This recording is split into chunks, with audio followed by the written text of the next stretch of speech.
Hi, this is State Delegate Pam Queen from Montgomery County, Maryland, talking to you today from Annapolis, live from Annapolis. It's Friday, January the 21st.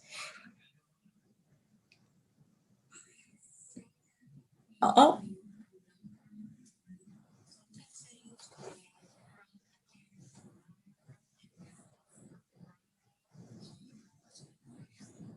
although we are not in session here in Annapolis, it's still quite busy. And so I want to talk about a few key things that have happened this week.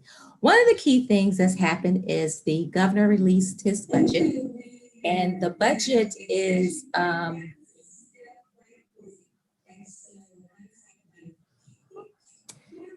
the budget basically talked about relief, economic relief for Marylanders, and so that was a major part of the budget, which we know is very important to all of us because the Senate has also added an amendment to add more funding so we can help our small businesses, working families, those who need our immediate support as a result of COVID-19. And so that was a major piece of the budget. There's also a lot of more education funding than we may have expected. Certainly, there's some funding that will help to go towards the blueprint for Maryland.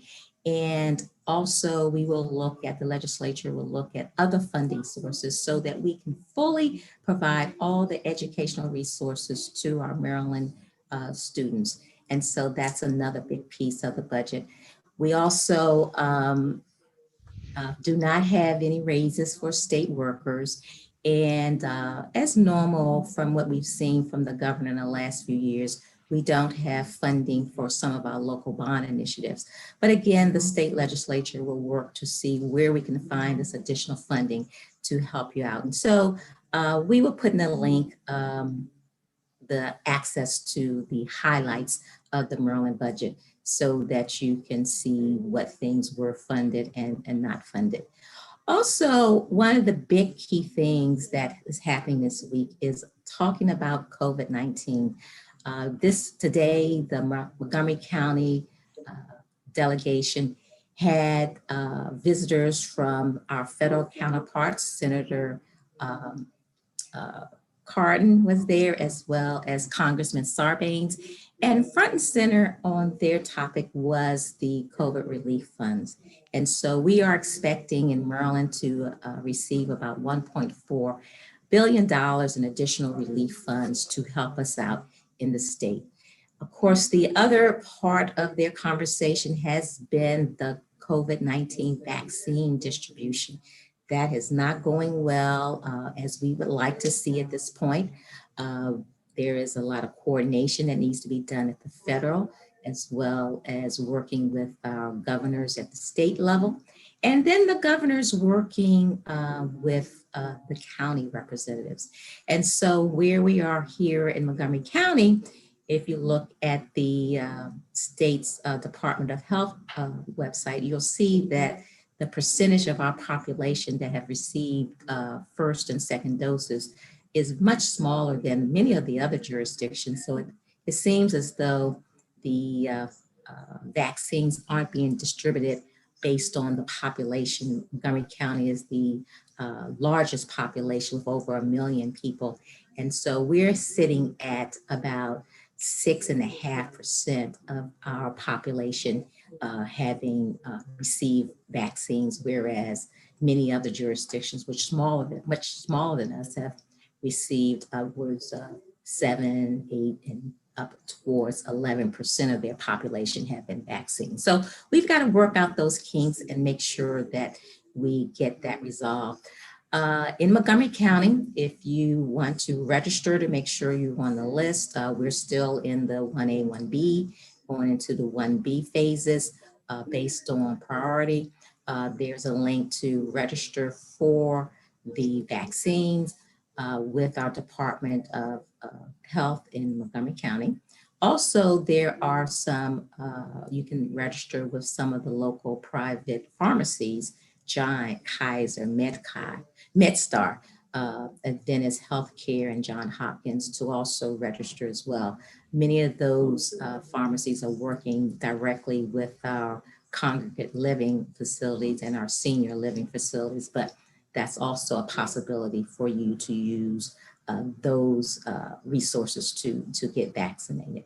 So we want to encourage everyone to do that. And so we want to make sure that we get the vaccines to our residents. Also, what is a buzz in Annapolis is some of the legislation that has come out. Police reform is one of the key items that we will be dealing with this session. Over the summer, the House Speaker put together a working group to look at many of the issues around police reform. And so that working group has come out with some of the recommendations from that working group. There's two key pieces of legislation, HB 670, which is called the Police Accountability Act of 2021. And so that's looking at repealing the Law Enforcement Bill of Rights. It's looking at statewide disciplinary processes to follow out when police have been involved with a shooting or death. It's also looking at banning chokeholds, as well as looking at banning no-knock warrants. And one of the things some of the citizens have asked for locally is to have Baltimore City Police return back to local control. And then to look at implicit bias training going throughout a law enforcement person's career. The other big piece is HB 671, which is greater access to police personnel records. The impetus of this was the tragic death of Anton Black, a Maryland resident. And one of the things we found is that policeman had a history of disciplinary actions. And so this legislation will provide that level of transparency into police personnel records. And so that's a great step towards looking at police reform. Also in my committee, Economic Matters, we've had some interesting legislation to look at this week. We looked at legislation related to digital inclusion and looking at broadband access. One of the things that COVID-19 showed us that there is very much disproportionate access to the internet. This has been impacting families, children, telemedicine resources, as well as even the ability to perform your job at home. And so that's being looked at to make sure that we can make that more accessible and equitable across all of the state.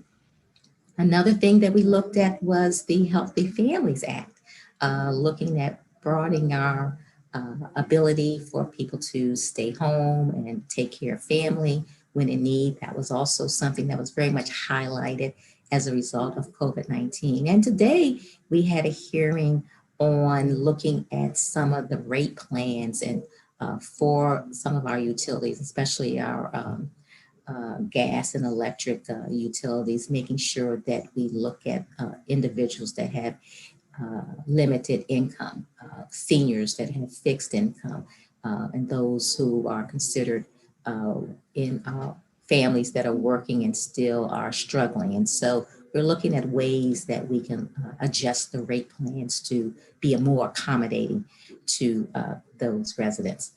And so this weekend, I want to invite many of you to join me as a part of the Women's Commission for Women, Maryland's Commission for Women. They will have their annual virtual legislative day. And I will be part of that panel in the afternoon that's talking about economic and social justice for women. So you should be able to join us. It'll be all online, virtually. And so we look forward to seeing you and hearing from you this weekend.